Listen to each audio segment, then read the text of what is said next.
I'm Jessica Matthews, President of the Carnegie Endowment for International Peace.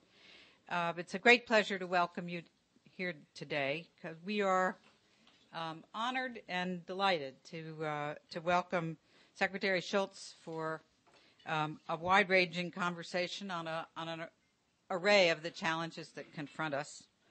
And I'm doubly delighted because several members of the Carnegie Board of Trustees are with us today. We've just finished a two-day board meeting, and that makes it even nicer.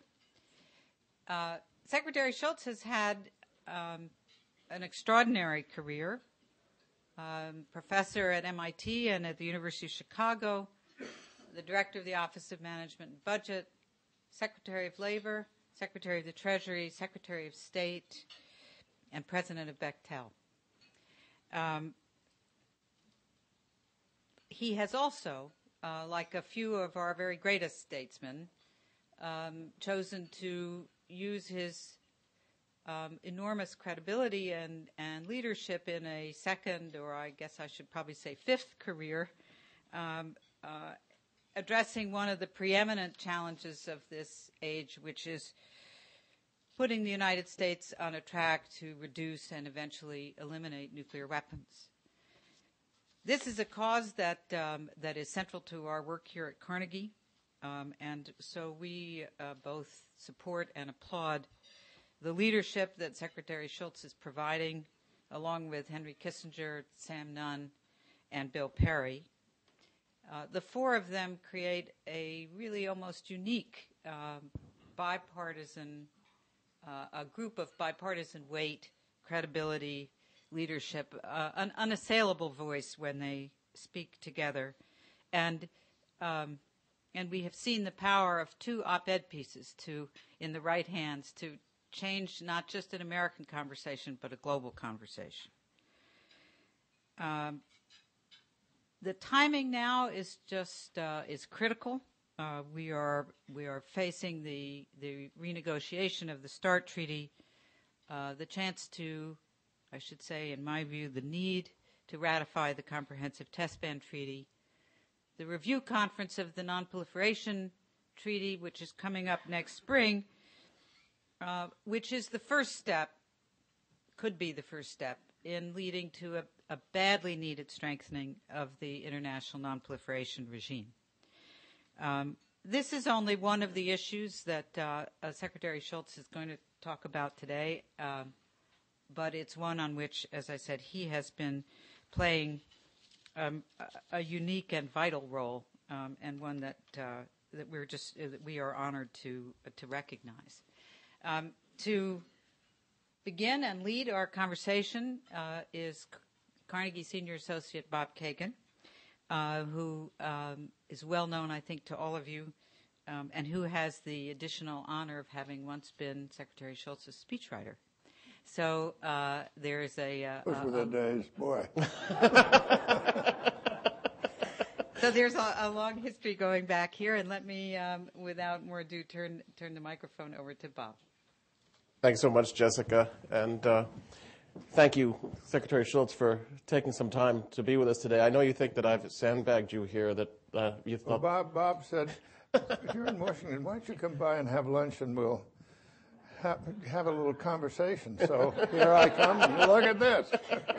Well, the reason is that we were going to have a small group until we found out all the people who simply could not stand the thought of missing the opportunity to see you, including, I might say, a hefty number of people who served you in the State Department and, for all I know, in other capacities. So I'm afraid that the problem is the interest is enormous and the affection is very great. And I think that that's obviously well-deserved on your part. Well, I had the privilege of having wonderful, wonderful people to work with when I was Secretary of State, and for that matter in other government jobs. And sometimes people ask me if I miss being in Washington, and I say, well, I don't. But I do miss the people, really special, extraordinary people, and I see quite a few of them scattered around here. So it's great to have that reunion. Well, I'm glad we could arrange this reunion. It's worth it. Well, let's talk about a number of things. First of all, I'm going to start off with a few questions, but we do have such a talented group of people here, including people who ask questions for a living. So I'm going to turn to some of them for a few minutes after I've asked you a few questions, and then we'll open it up to this very prestigious audience, whom we filled with people who have, as I say, served under you and been your admirers over the years. I guess I'd like to start with maybe the biggest question, which is, what is the state of America today, especially in terms of its position in the world?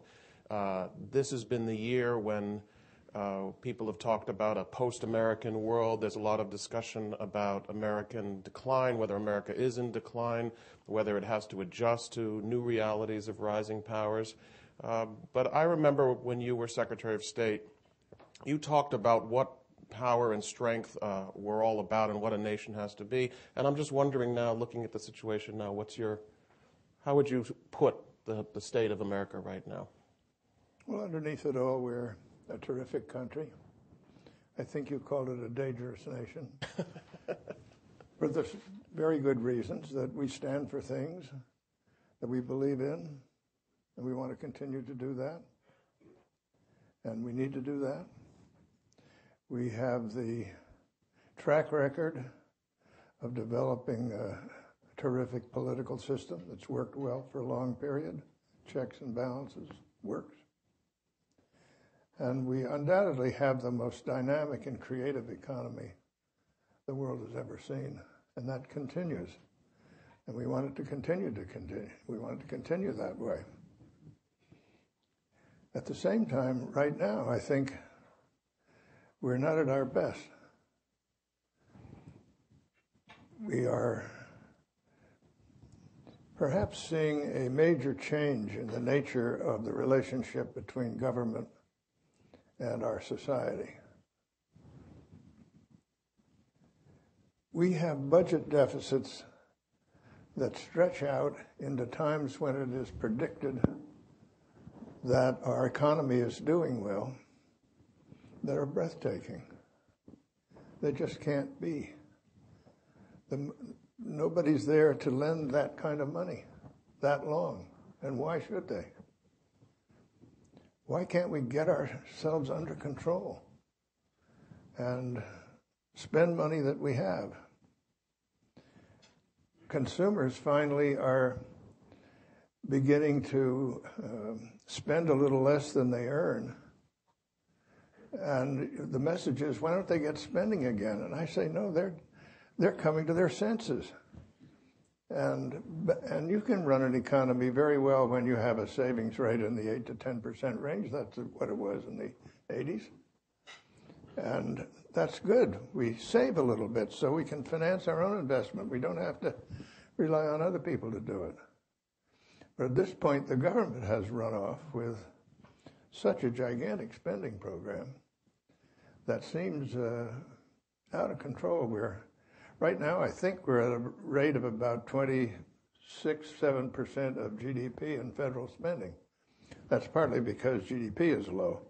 So it comes back up, let's say it comes back to 24. That's still a 20% increase over what's been going on for a long time. And I don't know what kind of tax. The only kind of tax that's going to handle that is probably a value-added tax. And that's a recipe for a wholly different kind of thing. We also seem to be engaging in a much more active government in intruding into our affairs. Wage controls by now are creeping in. It wasn't so much the czar, it was the Fed, or the whole banking system.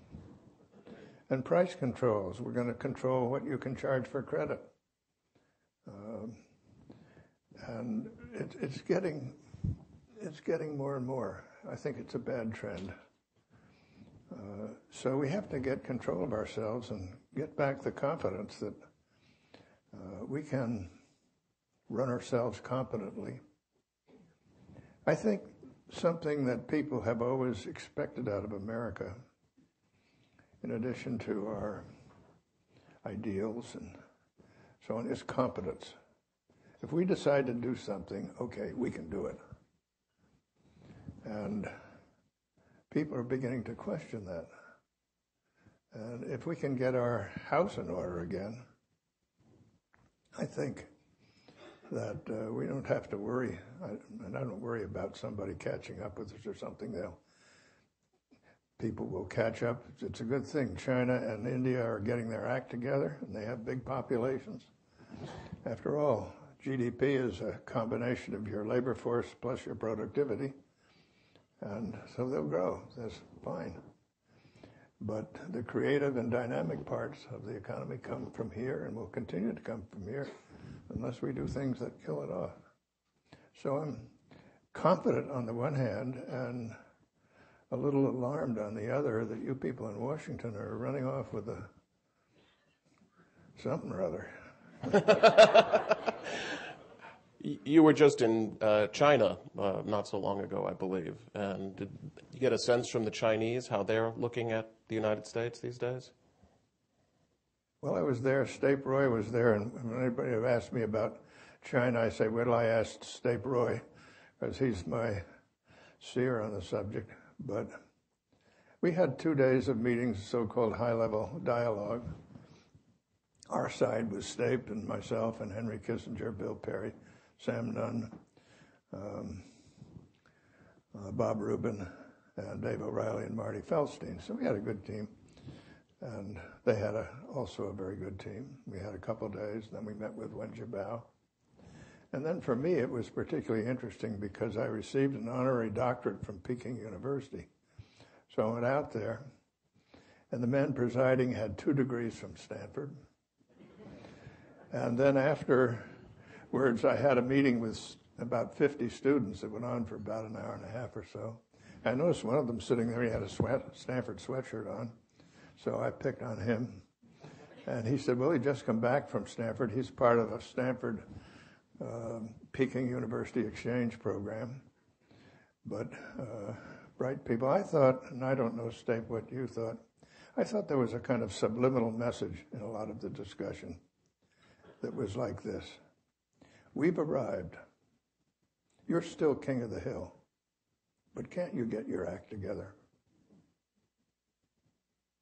I think people want us to get our act together. They don't want us to be flopping around here wondering where the next dime is going to come from. People talk a lot about engagement these days. There's been sort of the hallmark of the current administration's policies is a new era of engagement is the phrase that I think Secretary of State Hillary Clinton used in a recent speech. I would say probably no one knows more about engagement than you do. Especially with the Soviet Union during the 1980s. And I'm wondering whether you might want to, share with us some of your own lessons and experiences and advice as we proceed on a course of deeper engagement with Iran and perhaps also with Russia. Are there some, Shultz lessons of life lessons that you may want to impart as we move on this course? I'm all for engagement. I think it's important to have human contact with people all around. I see Jim Collins is here. He'll tell you more about Russia than anybody. He's our ambassador, and we worked together when I was in office. But certainly, you want to engage. The important thing is you engage on the basis of your strength, and you have something to say that has real guts to it. So it isn't so much just engagements, it's the way you go about engaging that I think is of critical importance. I remember when I took office as Secretary of State, you remember when the Soviets invaded Afghanistan, President Carter cut off everything. No athletes to the Olympics, no Gromyko come to Washington, withdrew a treaty, and so on. And one of my good friends is Helmut Schmidt. He was finance minister in Germany when I was Secretary of Treasury. He came over right after I took office, and he said, George, the situation is dangerous. there is no human contact. So I agreed with him. I thought it's important. But just because it's contact doesn't mean you go and have a tea party. You go and you say what you think, and you're candid, and you had some back and forth, but you have engagement, which is what we did. And I think it's good to have that kind of thing. What about the current talks about the deal that's being proposed with regard to Iran and the enriched uranium that is being talked about, shipping it out to Russia? Do you have a view on those details?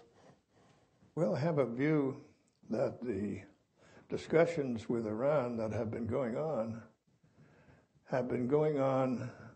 from a weak position on our part. We haven't held any cards.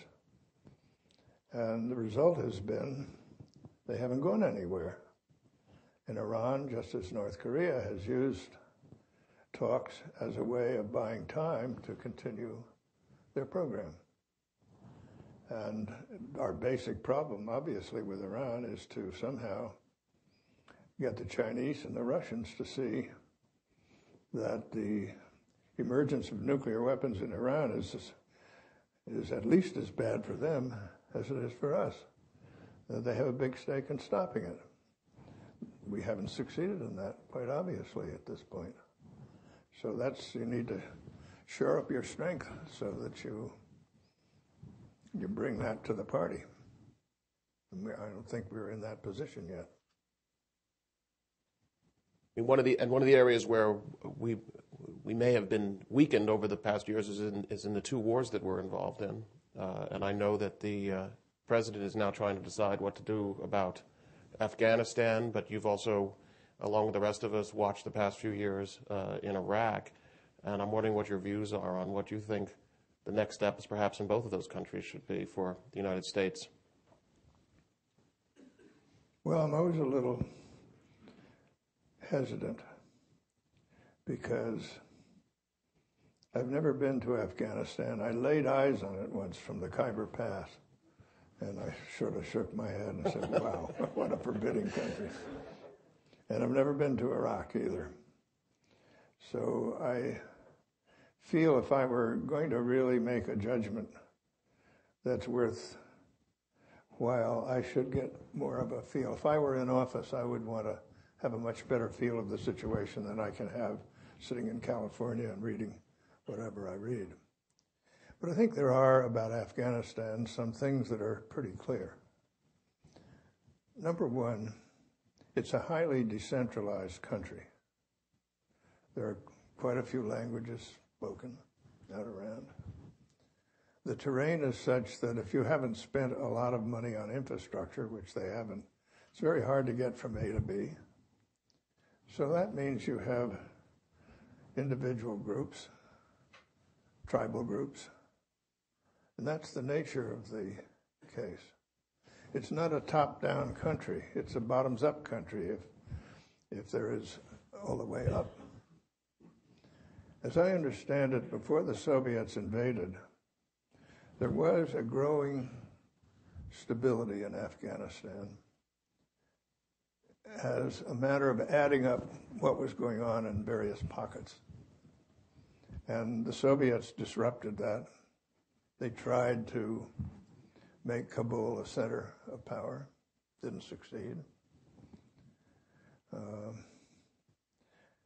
As I see it anyway, we invaded there justifiably. I was in favor of what was done.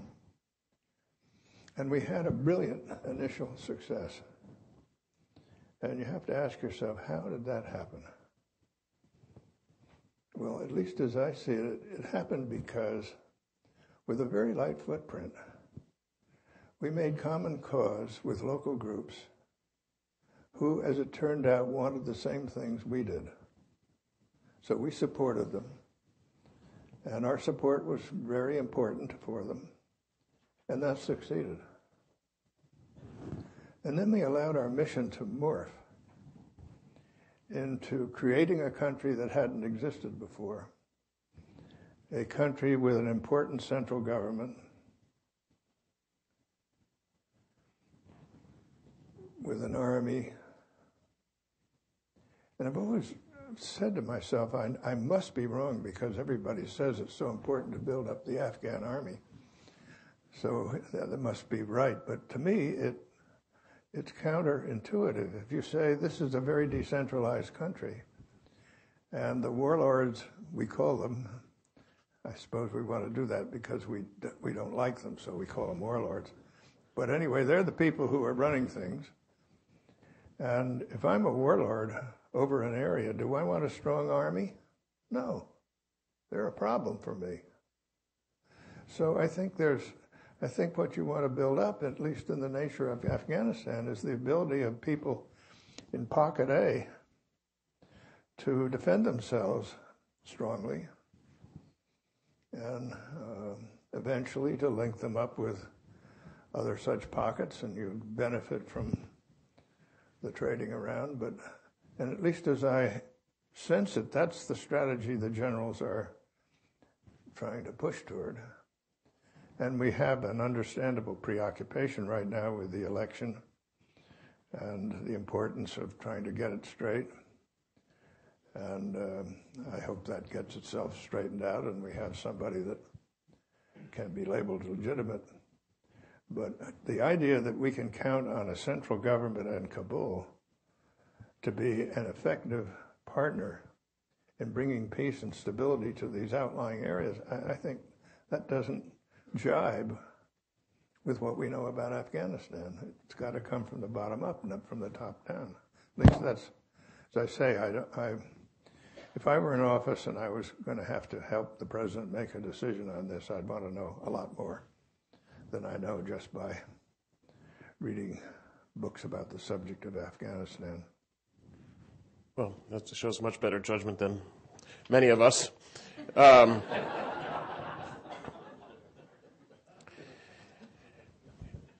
You've expressed a number of... Bob, if you have ever served in combat, you are very careful when you commit troops. You want to be strong. But you know, and the president must have this on his mind, he's got to, it's important that he does.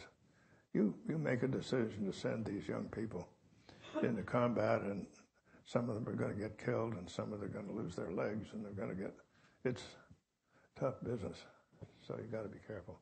In the Reagan period, we used force only 3 times.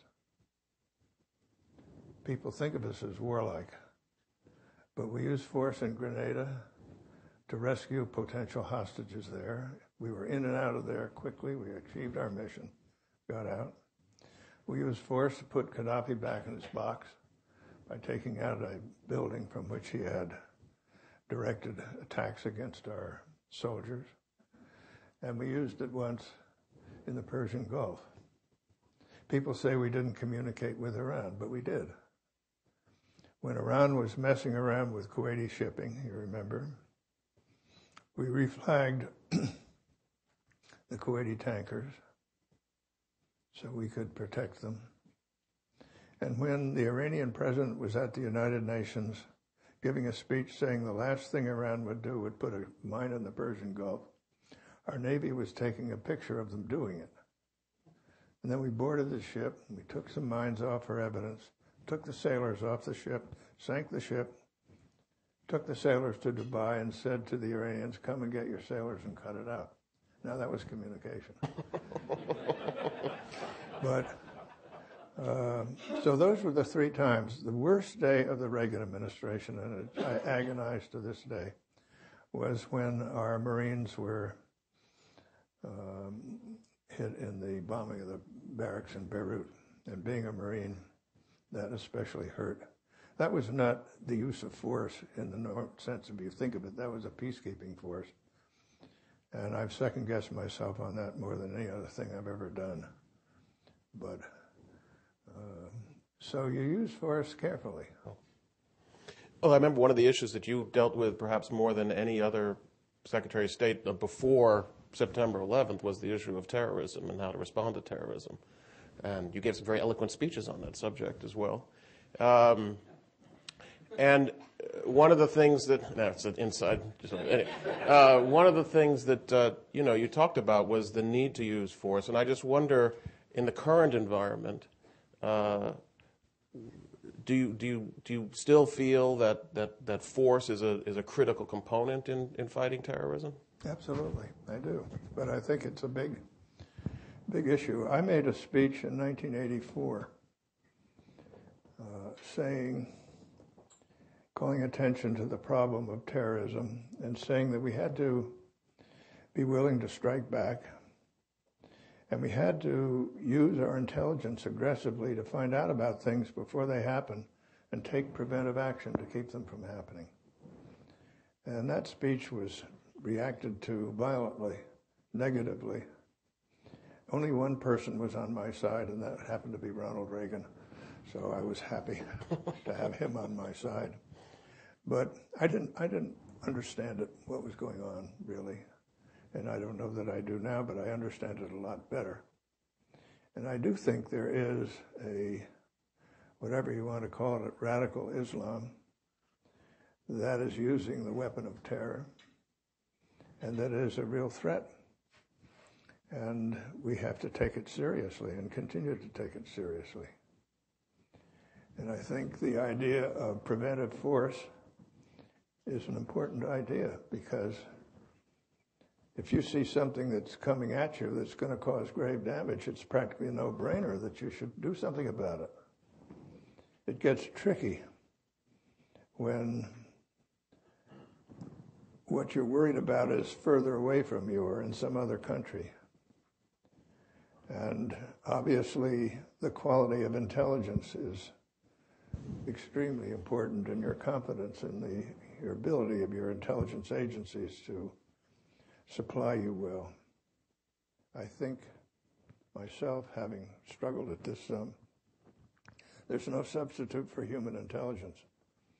And my impression is that we're now in the process of trying to build that back, but it's been down quite a distance.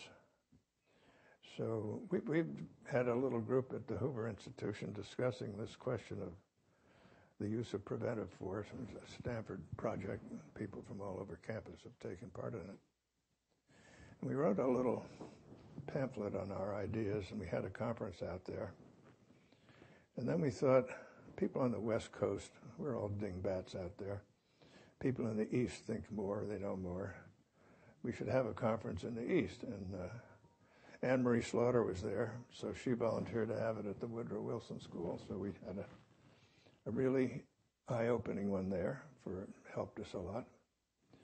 And then we said, let's have one in Europe, because Europeans have different ideas. And so we went to Bellagio, not a bad place, and had a conference there. And then we had one in Asia. Asians think very differently about this subject, let me tell you, than anybody else does. So we heard from a wide range of Asian views, and we also made a big effort to get Latin American and African views. And we will be publishing a book, a short book on the subject. And our basic conclusion is that what you have to work for is legitimacy. Lawyers will drive you nuts on this subject. And what's legal may not really be legitimate. What's legitimate not be technically legal. So you have to look at the legalities. The bigger point is the legitimacy of what you're doing. And we've written down a few tests. And I would have to say I wish I had had that book when I was Secretary of State, because you are often in the position of deciding, should we use force or not? And this will be a little checklist of things you might look at. That'll be out in a couple of months. Well, allow me to pose one more question before I turn it over to our expert question askers. As Jessica mentioned, you've taken a very big leadership role in the question of reducing and eventually eliminating nuclear weapons. But as I'm sure you know even much better than I do, there are obviously people out who wonder whether this is really plausible. It's very easy to get presidents to say that they want to eventually abolish nuclear weapons. Senator McCain said it in his campaign, and he also said it more recently on the Senate floor after the election and after President Obama had put it forward in a deliberate effort to say this is something that is broader than the contentious debates that we've been having. President Obama invited us into the White House, the four of us. We had a really good meeting with him, about an hour and a quarter, and I know that's a lot of time on a president's calendar. And it was constructive. He carried the conversation from his side of it totally, didn't rely on his age, so he's well informed. And a very gracious man. We were all had a very impressive time. Then he invited the press in, and he said it was great this was a bipartisan effort. And when it came time to my group asked me to be the spokesman, so I said, well, Mr. President, it obviously is bipartisan, but that's not the way any of us think of it. We think of it as nonpartisan. We think it's something that ought to somehow get itself out of the arena of partisan politics and into some different kind of pattern of discourse. And so when John McCain made his speech on the Senate floor, he took the occasion of the day that Ronald Reagan's statue was unveiled in Statutory Hall to reassert his support for Ronald Reagan's dream of a world free of nuclear weapons. Incidentally, there's a book by the Andersons entitled Reagan's Secret War that details out the long, deep thinking he did on why it is that he felt that nuclear weapons were bad for the security of the United States, let alone the world.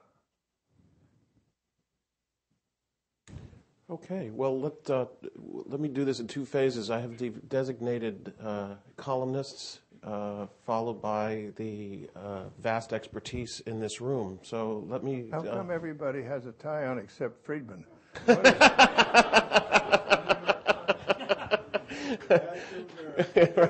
Right, and therefore Tom is going last in the questioning, right? I'm sure you're right now.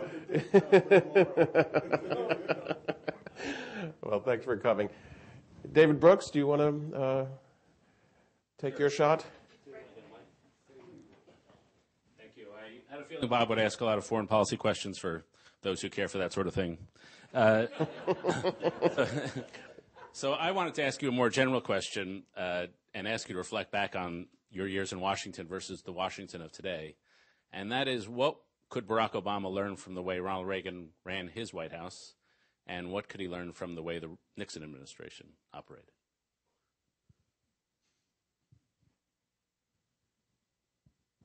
Well, Nixon ran a very tight ship in the White House. But he had an instinct that he wasn't able to deliver on, but which I think deserves careful study. And this got expressed and put before the Congress when I was director of the budget. So it's the kind of issue that the budget director pays a lot of attention to. He said that we've studied the office of the presidency, and it turns out that something like 151 people are supposed to report directly to the president. It's ridiculous. But anytime something important comes along, somebody passes a law and says, this is so important, it has to report directly to the president. So that accumulates over the years, and that's what happens. So the result is that they're not reporting directly to the president. They're reporting to somebody on the White House staff. And the White House staff accumulates. And we thought that was a mistake. So we made the following proposal, which I still think would be a great thing to implement. That you sort of divide things into subject matter. They're natural resources. They're human resources. They're judicial issues. They're national security, foreign policy issues. They're economic issues. Maybe one or two more. And then you say to the members of the cabinet, associate yourself with these groups. And maybe some members would probably be, some cabinet would be part of more than one group.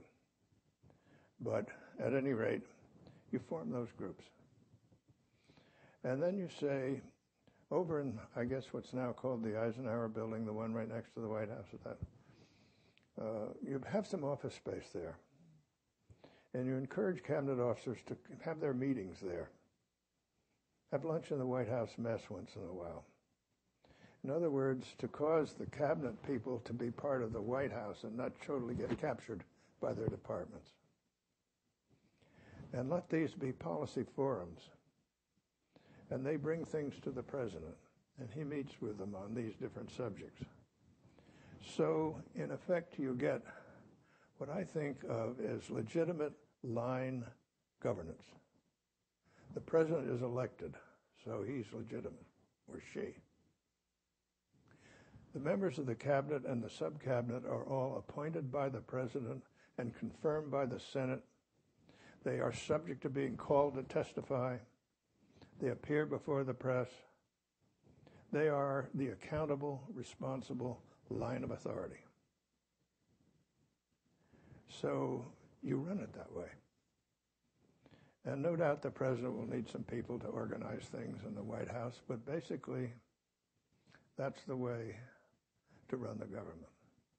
And I think one of the things that I see happening, it happened in the Bush administration, and I think it's happening even more now, but I'm not that sure, is that it seems to be so difficult to appoint somebody to a sub-cabinet job of some kind and have them confirmed, that the White House is appointing all kinds of people all over the place to do this, that, and the other thing, and basically run some area. And these people are not accountable people. They haven't been publicly nominated. They haven't been confirmed by the Senate. If you ask them to testify, they beg off on executive privilege. They appear in the press if they want to, but they don't have any regular duty to do that. So I think that's a bad trend. And I would go back to what we proposed was starting to get a hearing, and then it went down the drain with Watergate. We actually implemented it in the economic area. When I became director of the budget, President Nixon called me, and this is when they created the Office of Management Budget. And he said, your predecessor in the budget, wonderful guy named Bob Mayo, but he was very assertive. He said he thought it was his budget. And I always thought it was my budget. And we had our problems. And I want to make it clear that it's my budget, so I am arranging a nice suite of office for you in the West Wing of the White House. And I want you to hold your meetings there with the budget people. And if your office isn't big enough for the meeting, use the Roosevelt room. Because he said physical arrangements make an impact on people. So that's what I did. Then we had this go-round. I talked to you about how the cabinet should be organized. So when I became Secretary of Treasury, he said, keep your White House office, and we'll also call you Assistant to the President for Economic Affairs. And when you're having Treasury meetings, have them in the Treasury meeting, but when you're having a meeting involving other departments, have them in your White House setup. So that worked very well. And I think most of the people involved would agree that it worked well. Then when Bob Rubin became Secretary of Treasury, I was staying with Kay Graham. I must say, I come to Washington, I miss Kay Graham. I miss Meg Wingfield. I miss Pat Moynihan. It's tough. But anyway, I was staying with Kay, and she said, I want to get Bob Rubin over to have breakfast with you. So Bob came over. And he was just nominated. And I said, well, here is something to think about. Because you want the Secretary of the Treasury to be the principal economic officer for the president. And he called me later, and he said, it was a very good conversation, and I think I constructed what you did in a different way. Because he came from the White House to Treasury, but he said, I'm the only person who sits on all the early White House meetings, and the economic guy in the White House works for me. So he managed to accomplish that. But I think that we're drifting off of what I would think of as responsible line management governments by having too much of what you'd have to call staff people running it who aren't accountable. In the Reagan period, I saw it mainly through my eyes, and I had my struggles with the White House. And I got a system in place where I had a private meeting with the president twice a week, and that got publicized. So everybody knew that I was tracking with the president. But I think somehow you have to assert yourself and have line management. It's what people from the State Department are here will remember. That's what I did in the State Department. That is, I didn't have any staff. You had the normal ops center and all that. But I had one talented Foreign Service officer, Charlie Hill, first Ray Seitz, then Charlie Hill. And that was all. And if I said I want some staff work done on something in Europe, I get a hold of Roz Ridgway, who was the assistant secretary, and I said, you're my staff, and this is what I want. And back and forth, and we met all the time. And I think, those of you who have managed things will recognize this problem right away, and how important it is to have a strong line management and use them. So that's my advice would be to start moving in the other direction from what's going on now. Well, fortunately, the tension between the Secretary of State and the White House is not a problem anymore, so I don't think they have to worry too much about that. Fred, do you want to pose a question?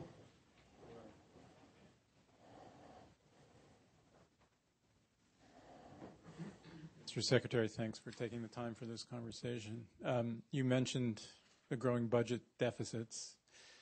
Right now, Congress is debating a new entitlement for universal access to health care. Some people worry that this is going to add to the debt. President Obama says, on the contrary, not only will it be deficit neutral, but it's an essential prerequisite to fiscal responsibility. And I just wonder how you see the debate as it's unfolding now, what you think should emerge and what do you think is likely to emerge? All the easy, small subjects. What seems to me to be happening are measures that will increase the demand for health services and decrease the supply.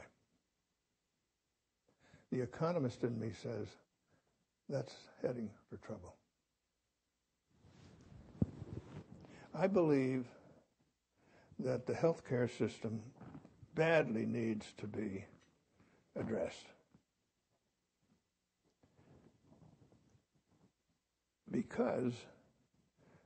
Partly because there are people who are uninsured, but one of the main reasons why they're uninsured is that the costs have been spiraling out of control.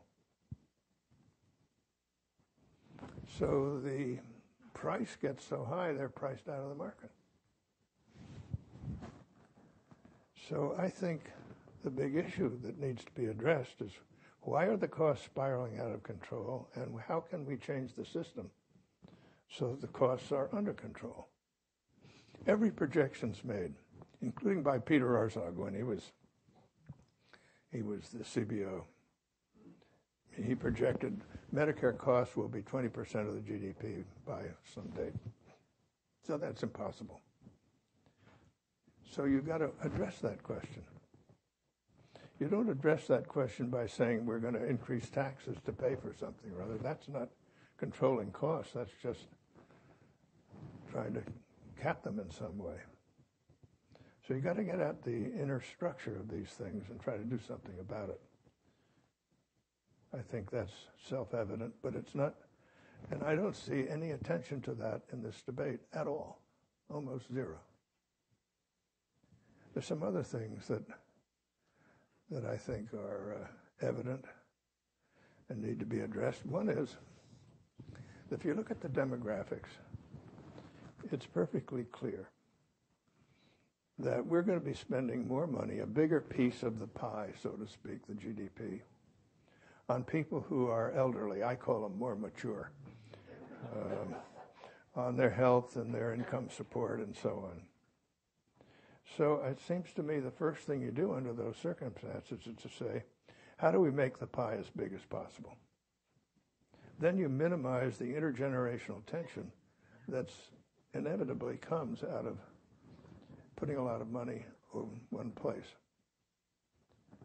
And there are ways of doing that, and I don't mean just fiscal and monetary policy, which are obviously important, but there are ways of changing the incentives and disincentives for people to stay in the labor force that can make a huge difference. It's interesting that the amount of increase in our longevity in the last 30 or 40 years has been taken entirely in retirement. Entirely in retirement. That can't go on.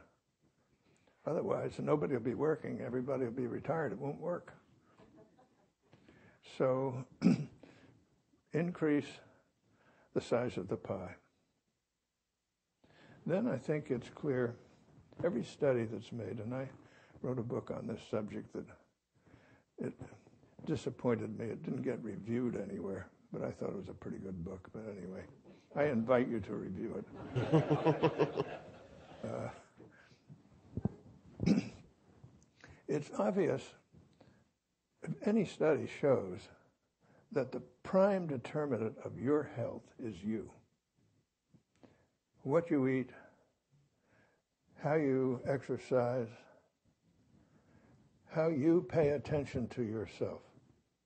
When you get writing on something like this, volunteers come. So a doctor comes to me from UCSF, that's one of our outstanding Bay Area hospitals. And he says, what I do all day is I treat people who come into the hospital with strokes. That's my thing. I'm a stroke guy. And what really bothers me is that over half of them shouldn't be there. If they would just go to a clinic, any clinic will do, get your blood pressure taken once in a while. And if it's high, there are inexpensive generic drugs that any clinic can dispense that in most cases will take care of it. But nobody can force you to go have your blood pressure taken. You have to have enough sense to do it once in a while. So this being so important, it seems to me it almost follows that you want to design your healthcare system to emphasize that point. In other words, to try to put your resources and your choices into the hands of the individual patient. To cause that person to say, somebody else isn't responsible for my health, I'm responsible for my health. And I'm going to do everything I can about that. Then finally, the reason why we're living longer and we're healthier than we have ever been before doesn't really relate to the insurance and all that. That is a result of a breathtaking improvement due to basic research on how the human body works and the emergence out of that of all kinds of pharmaceuticals, medical devices and procedures and so on that have revolutionized the way we're treated. And that continues. After all, here's the Salk vaccine. That's an example. That has nothing to do with somebody's hospital insurance. That came right out of the research. Penicillin came right out of the research. All of these things. So a great deal of the basic research is funded from the NIH. And we had a period when that funding was going up pretty fast. And it generated, in the universities and other places, the universities particularly, I think, are good at this, big work in the biological sciences. Young people were flooding in with a chance to study something, do some good, and so on. And then, all of a sudden, it was flatlined. And when it's flatlined, it's actually going down in real terms. So all of a sudden, all these labs that were going like strong, there are no grants for young people anymore, so they don't come. So we've seen a letdown. Now, President Obama the other day, I read, used some of the stimulus funds to beef up the NIH budget. I asked one of my friends in the biological sciences, a wonderful woman named Lucy Shapiro, who I hope will get a Nobel Prize one of these days, but she's a terrific person. Some of you may know her. Surely you probably know her. Anyway, I said, well, how about it, Lucy? And she said, well, it's helping, but it's like racing toward a cliff. Because what happens when this money stops? It hasn't been authorized and appropriated in some regular fashion that gives you the sense that this is sustainable. And if it isn't sustainable, it really isn't going to work. So those are four things that seem to me pretty much self-evident that aren't being paid attention to. And if they were paid attention to, I think we could get a better outcome than we seem to be headed for right now. Tom?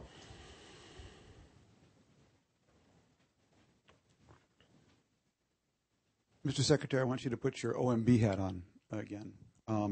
Is it ever legitimate to say in this thing we call the war on terrorism, we can't afford it? That is, it seems to me we're coming to a moment in the Afghanistan debate where the military has been asked to make a recommendation, and they've said, well, in effect, in a world of infinite time and infinite money, this is what we would propose for Afghanistan. It comes at a time when the economy is weak, the dollar is weak, the deficit's going through the roof. Where does the OMB person, the responsible budget person, legitimately enter that debate? Well, I think you have to say, what is the role of government? Certainly the prime role of government that nobody else can do under any circumstances is protect our country and our security. That's his first job. So to the extent that it can be argued that spending money on something is essential for that purpose, then I would say, well, then we have to do that. Obviously, you want to be sure that your mission is right and that money is being used carefully. Often it isn't. But all of those things having been said, I think if we say we can't afford to look after our security, we've reached a bad situation because we can. And I'd be looking for other places to try to cut back. I would be trying to get control of healthcare costs, which nobody's doing. I would be trying to get a handle on Social Security. I listened to a member of Congress being interviewed and she was asked about Social Security. She says, oh, we have money there for another 25 years in the trust fund. There is no trust fund. Doesn't everybody know that? It's just a pile of IOUs. There's nothing there. So we're about to start paying out more than we're taking in. And that will careen upwards. So, and that's a problem that is soluble. It's a financial problem. You can see what's causing it. You can see what the alternatives are to do something about it and do it. And I might say people seem to be afraid of I'm getting off your target a little bit, I know, seem to be afraid of older people. This is not about older people. It's about younger people and having the system intact for them. Any proposals that I've ever seen on the Social Security guarantee that older people will not have anything changed. So it's really not about them. It's about younger people and maintaining the viability of the system. So I guess I would say to you, Tom, that security is the first obligation of government. A private sector can't do that in any stretch of the imagination. And if something is really threatening our security, we better do something about it. How we do it? There are all kinds of debates about that. But that would be my OMB answer. Okay, I'd like to open it up to our distinguished audience as well. I thought, would you be happy if I took 2 or 3 questions, perhaps, or do you want to do one at a time? Any way you want to do it. My memory is such that if there are too many questions, I won't remember the first Okay, one. well, Go ahead. that puts a premium on question answers, asking pithy questions. Yes, sir, in the back. The hearing isn't that great, so you may have to help me on. Okay, Hello sure. again, Mr. Secretary. Barry Schweidt of AP. Would you kindly elaborate a little bit more on your approach, or the approach you would suggest on Afghanistan, building from the ground up, building defenses from the ground up? Is it wrong to support a central government, and how do you do it from the ground up, from the local pockets, as you put it? I believe. I'm way back here. It's hard to get every word, but I think you were saying we envision a country that's never existed before. But you are interested in security. Is it part of the war on terrorism to do what we're doing? Well, my point was that it's inherently a decentralized country. I think that is a fact. So if you're going to stabilize it, or to cause it not to be a place from which people can come and plan attacks on us, then you have to address that decentralized fact. And to me, that means as you go to A, and you go to B, and you go to C, and you try to do everything you can to help the people there get the stability that they want. Now, that doesn't mean I think Kabul is irrelevant. It obviously is relevant. But I don't think it should. Now it's getting all the attention. That's all anybody writes about in Afghanistan is what's happening to the election, and is it fraudulent, or how fraudulent is it, and so on. Incidentally, I think elections are turning out to be very interesting devices. And in the Iranian case, I think it's almost like, I'm getting away from your subject, I know, I'm rambling here. But in the Iranian case, it's almost like we have 2 bookends. 1979 comes the Iranian Revolution. And suddenly on the scene is a somewhat messianic Islamic message with a lot of power behind it that has a different view of how the world should work and is ready to use violence to get their way. That sprouts up in various ways, some connected, some not so disconnected. But the basic message of Al-Qaeda is essentially that. Then comes 2009, and they have this election. It is transparently fraudulent, and everybody in Iran knows that. And it's a message that the people of Iran are sending. You haven't governed us well from the standpoint of our interests. We're not using our treasure effectively for our lives. The clerics are arguing with each other. So a messianic ideological movement can't have the clerics arguing. It's a contradiction in terms, practically. So all of a sudden, the messianic quality has gone out of it. And now it's just another police state. It kind of reminds me, as we struggled with the Cold War problems, by the time it got so that they were saying, we pretend to work and they pretend to pay us, you knew it was over ideologically. And now it was just a power struggle. And once it's in that frame, you get somewhere. So I think this struggle we're in is a great struggle. We see it in Afghanistan. And just out of the sheer, from what I know about Afghanistan, and I said in the beginning I took out an insurance policy that I don't consider myself expert, but I do think it's clear that it's a very decentralized place. So we need to approach it on that basis.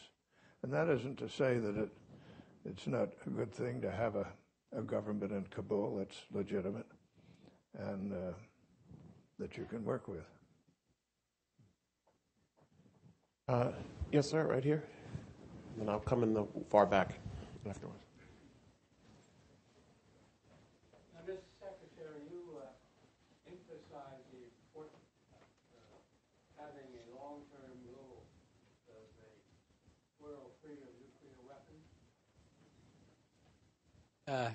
Do you think this is going to we're going to face the next steps in this process in the next year with the Senate ratification of the follow-on to the START II treaty and the comprehensive test ban? Do you think it's possible to have the Republican senators look on this as a nonpartisan issue? And what can you do to help see that these treaties are in fact ratified? I forgot to ask people to identify themselves, so just for the sake of consistency. Spurgeon Keeney. Thank you. My feeling about it is not to be too patient. I kind of have a impatient sense of going about this carefully, but I hate people saying this is going to take generations and so on. I think there has to be some urgency in this picture. There are a number of things, two of which you mentioned, that are on the critical path.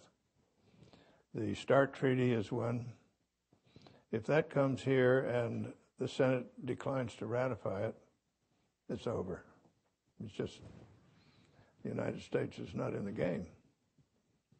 And then you have to say, what are the consequences of a world where we think that nuclear weapons are an essential ingredient to our security?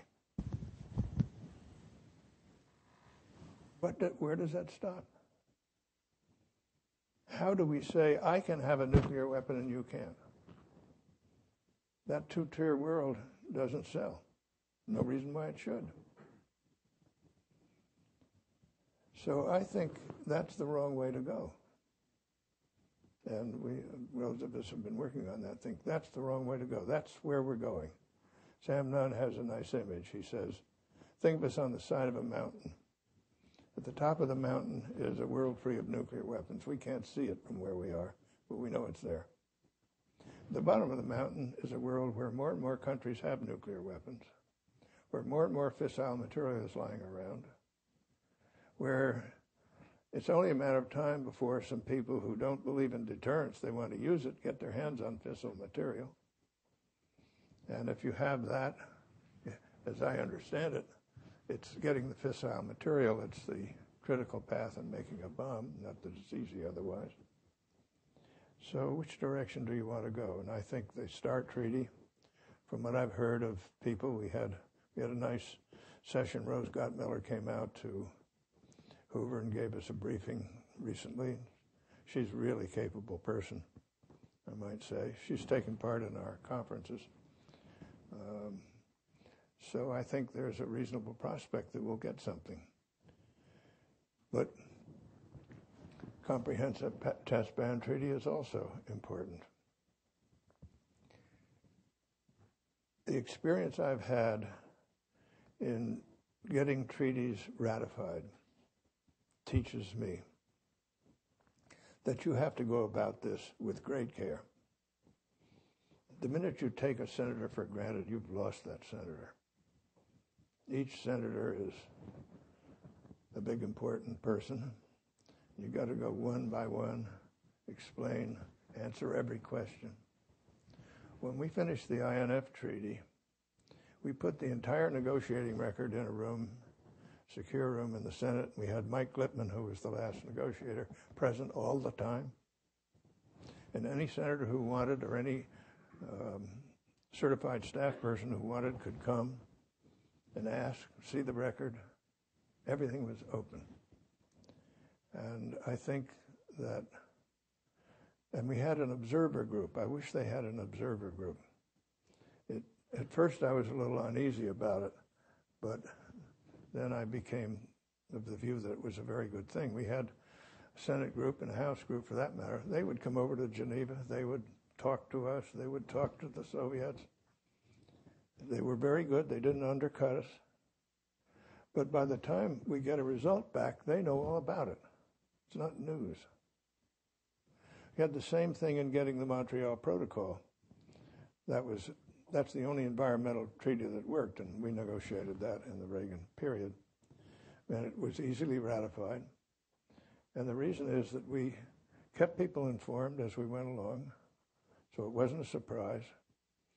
And basically people had their questions answered. So I think you have to go about the START ratification with great care. Don't throw it at the Senate. And the same with the Comprehensive Test Ban Treaty. And I think the case is there to be made very strongly. As Sam Nunn puts it, he's of our little group, we consider Sam our expert on the Senate. But he says that he conceives it very possible for somebody to be right both times. To have been right to vote against it, 1999, I guess it was, and right to vote for it now because of the changes that have been taking place. In the experience, in examining our stockpile of weapons and having the ability to certify that they're safe and that they're secure and that they're reliable. Science has learned how to do that. And the tools that have now been put at the disposal of the scientists are breathtaking. The computing power is greater than any other place in the world. And I was telling Jessica about the NIF. Tom wrote a nice article about it. It's just a fantastic thing. It's a 2 football field size thing. It has in it 192 lasers, each one of which is bigger than any other laser in the world. It will be able to produce heat on the order of the sun.